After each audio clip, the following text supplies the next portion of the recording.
کوئی آپ پہ ٹاؤنٹ کرتا ہے یا طنز کرتا ہے، اس کے جواب میں ہمارا ریئیکشن کیا ہونا چاہیے؟ تو میرا جواب تو یہ ہو سکتا ہے کہ نیچرل ہے کہ آدمی کو غصہ آتا ہے، آدمی کا دل چاہتا ہے کہ اس کا منہ توڑ دے، اگر منہ نہ توڑ سکے تو کم از کم لفظوں کی بارش کر سکے. اور میں یہ بھی کہہ سکتا ہوں کہ یہ نیچرل چیز ہے، آدمی کو بہرحال غصہ آتا ہے. اور اس سے بھی آگے چلے جائیں اور آدمی نے اپنی تربیت کی ہوئی ہو اور اللہ تعالیٰ کا فضل و کرم ہو تو اس کو معاف بھی کر سکتا ہے، اس کو مسکرا کے دیکھ بھی سکتا ہے اور اس کو نظر انداز بھی کر سکتا ہے. میرا جواب یہ ہونا چاہیے. لیکن آپ کے اس سوال کے جواب میں اللہ تعالیٰ کی توفیق سے میں ایک براڈر اسپیکٹرم آپ کو بتاتا ہوں، ایک براڈر پکچر دکھانے کی کوشش کرتا ہوں آپ سب کو، اور اس کے بعد پھر میں آپ سے پوچھوں گا کہ ان سچویشنز میں آپ کا ریئیکشن کیا ہونا چاہیے. جب سیدنا حسین علیہ السلام کربلا میں موجود تھے اور پیاس کی شدت میں دن گزر رہے تھے، تو سیدنا علی اصغر علیہ السلام جو 6 ماہ کے بچے تھے، ان کی پیاس ظاہر ہے کہ ان کو پانی کا قطرہ بھی نہیں ملا تھا، بوند بھی نہیں ملی تھی. تو پیاس کی شدت ان کے ہونٹوں سے، ان کے جسم سے، ان کے چہرے سے یہ باپ اور ماں اور بہنیں یہ سب محسوس کر رہے تھے.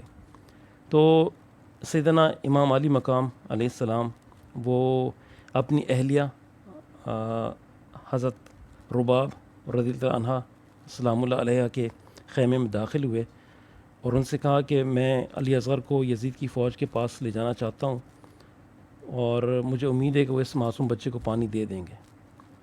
تو حضرت رباب رضی اللہ عنہ نے علی اصغر علیہ السلام کو کپڑے تبدیل کیے، اور بعض روایات میں ہے کہ ایک چھوٹی سی ٹوپی اور بعض روایات میں ہے کہ ایک امامہ سر پہ باندھا.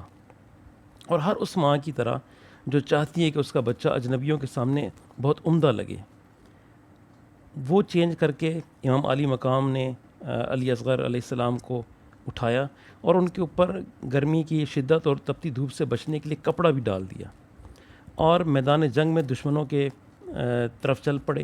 اب دشمنوں نے، یزیدی فوج نے یہ سمجھا کہ امام علی مقام اپنے ہاتھ میں قرآن مجید اٹھا کے لا رہے ہیں اور وہ یہ سمجھ رہے ہیں کہ امام علی مقام ہتھیار ڈالنے کی خواہش کا اظہار کرنے والے ہیں.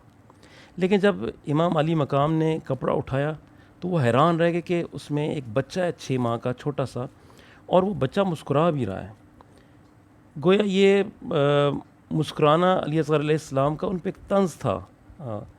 تو امام علی مقام نے یزیدی فوج سے کہا کہ اے لوگو، اگر تمہاری رائے میں تمہارا مجرم ہوں اور میں تمہارا گناہ گار ہوں تو اس معصوم بچے نے تمہارا کیا بگاڑا ہے؟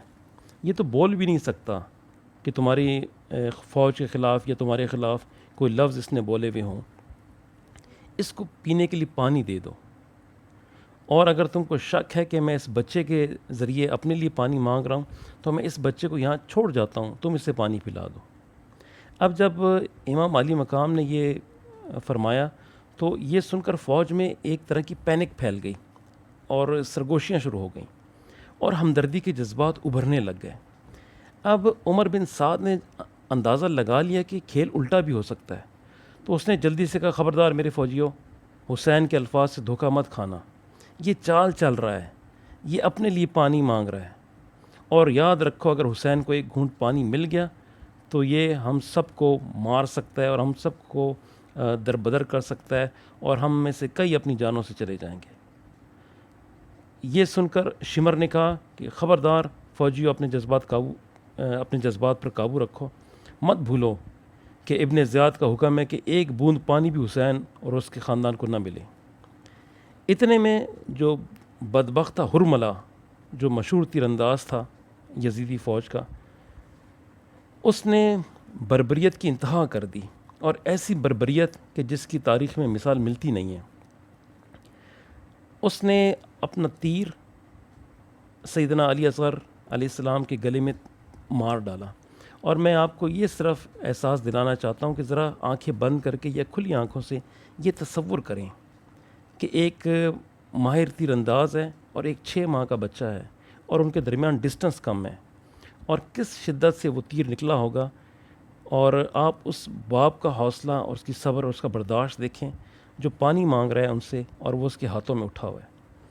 وہ تیر پلک جھپکتے میں علی اصغر علیہ السلام کے گلے سے ہوتا ہوا امام علی مقام کے بازو اور پسلیوں میں جا کے لگا، اور جب تیر لگا تو ایک خون کا فوارہ علی علیہ السلام کے گلے سے نکلا اور سارا حسین علیہ السلام کے چہرے پہ اور بازوؤں پہ اور کپڑوں پہ گرا.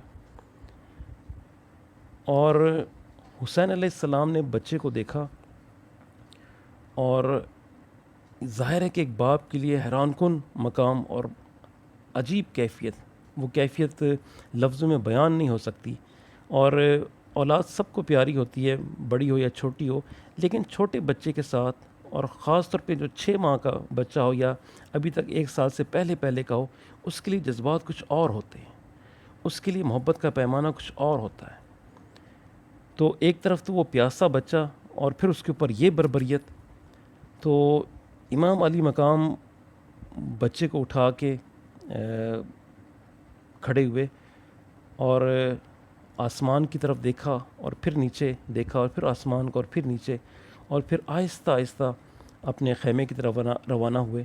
اور کہتے ہیں کہ 7 مرتبہ امام علی مقام نے انا للہ و انا الیہ راجعون، انا للہ و انا الیہ راجعون، اور آگے جاتے اور پھر واپس پلٹتے. شاید سوچ رہے ہوں کہ رباب رضی اللہ عنہ کے پاس کیسے بچے کو لے کے جائیں. اور رباب رضی اللہ عنہ خیمے میں یہ منظر دیکھ بھی رہی ہیں، اور سیدہ زینب سلام اللہ علیہ دیکھ رہی ہیں، ان کی ساری فیملی اور ان خاندان والے دیکھ رہے ہیں. وہ منظر ذرا کشید کریں، وہ ذرا سوچیں کہ وہ کیا کیفیت ہوگی جب یہ سارے وہ منظر دیکھ رہے ہوں گے، اور کیا بربریت انہوں نے دیکھی ہوگی.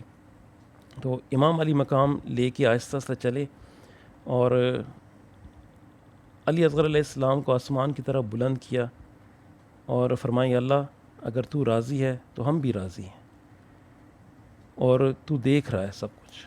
پھر لے کے خیمے میں داخل ہوئے تو رباب رضی اللہ عنہ کی آنکھیں جھپک نہیں رہی تھیں، وہ ایک سگ ہو کے، جیسے سکتہ کا عالم ہوتا ہے، وہ علی اصغر علیہ السلام کو اور امام علی مقام کو دیکھ رہی تھی.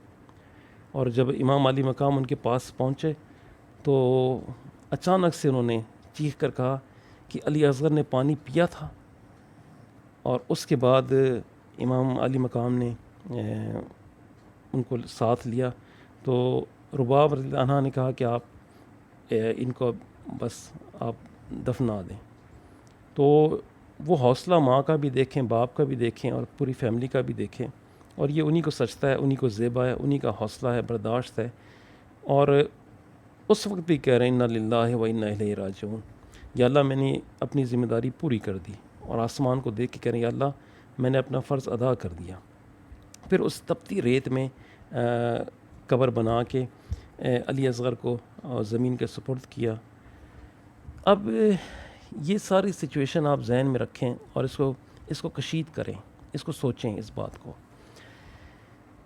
یعنی آپ علیہ الصلوۃ والسلام کو طائف میں وہ بدبخت پتھر مارتے ہیں، اور آپ علیہ الصلوۃ والسلام کی جو خون مبارک ہے وہ جوتیوں میں جم جاتا ہے. 3 میل بچے اور بڑے ان کے پیچھے بھاگتے رہے اور پتھر مارتے رہے. میں روزانہ تقریباً 2-2.5 کلومیٹر چلتا ہوں، واک کرتا ہوں، اور مجھے پتہ ہے کہ گرمیوں میں خاص طور پہ وہ چلنا کتنا مشکل ہوتا ہے، اگرچہ نارمل اسپیڈ سے بھی ہو، اور کتنا فاصلہ بنتا ہے. تو 3 میل آپ اس کو ڈبل کر لیں. آپ ذرا وہ تصور کریں کہ وہ بچے اور بڑے پتھر مار رہے ہیں، اور آپ علیہ السلام آگے جا رہے ہیں، اور وہ کیا پین ہوگی، کیا تکلیف ہوگی. لیکن اس وقت بھی اللہ تعالیٰ سے کنیکٹ ہیں. یا اللہ میں تجھ سے ہی تیرے چہرے کا نور مانگتا ہوں، اور تجھ سے ہی عرض کرتا ہوں اپنی بے بسی کو. یہاں حسین علیہ السلام کیا کہہ رہے ہیں، یا اللہ تو راضی ہے، ہم تیری رضا میں راضی ہیں. یعنی کنیکشن ٹوٹا نہیں اللہ تعالیٰ کی ذات سے اور اللہ تعالیٰ کی کبریائی اور بزرگی سے، کنیکٹ رہے. اتنا بڑا اسپیکٹرم آپ کو میں نے بتایا. اچھا جب ہم یہ غور کرنا سیکھ جائیں گے ان باتوں پہ، ہمیں لگے گا یہ ٹانٹ، یہ حسد، یہ بغض ہم سے کرتا ہے، سو واٹ، یہ کیا چیز ہے، یہ کوئی چیز ہے. ہمارے اصل میں ہم وہ کمپیریزن کی سٹیج پہ آہستہ آہستہ جا رہے ہیں.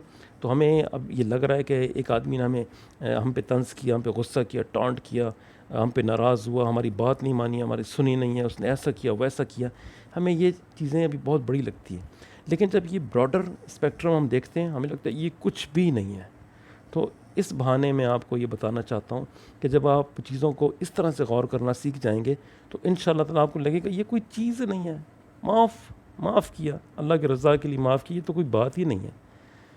تو وقت کے ساتھ ساتھ انشاءاللہ تعالیٰ آپ کی تربیت ہوتی جائے گی اور آپ کو لگے گا کہ یہ کوئی بات ہی نہیں ہے، یہ تو کچھ بھی نہیں ہے، یہ تو کچھ ہے ہی نہیں، ذرہ بھی نہیں ہے.